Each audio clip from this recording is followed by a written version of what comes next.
In 42 years there have been just 3 Range Rovers. Now there's a 4th. Can it possibly make the same impact? We've come to Morocco to find that out.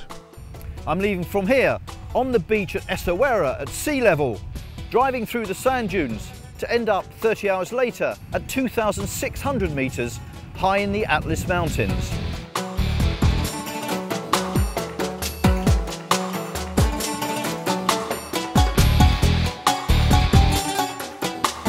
You may never think about going off-road in your 4-wheel drive, especially in a new Range Rover that costs the thick end of 100 grand. But that's what Land Rovers excel at.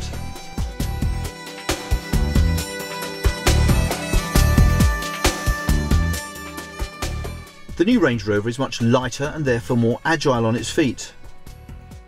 And there are even more electronics. Without the slightest input from me, it can tell whether I'm on sand or rocks, or snow, mud or grass.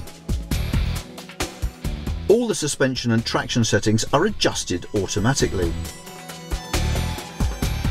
And goodness, is the Range Rover supremely competent when conditions get tricky. It's no one-trick pony.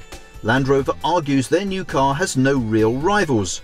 But if you want to pick one, think S-Class Merc, Audi A8 and the Bentley. Why not? The interior is simply fabulous, still obviously Range Rover but more refined. For example, there are half the number of buttons on the fascia, so it's neater, cleaner and more sophisticated.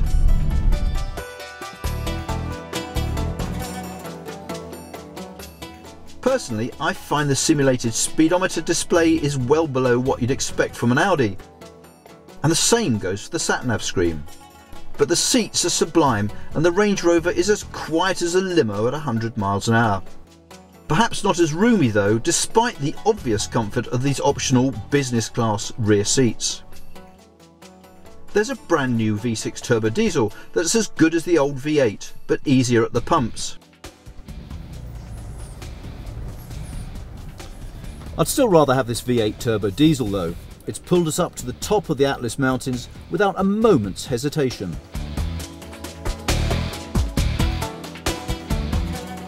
The best car in the world? I don't know, but I do know the new Range Rover makes the shortlist.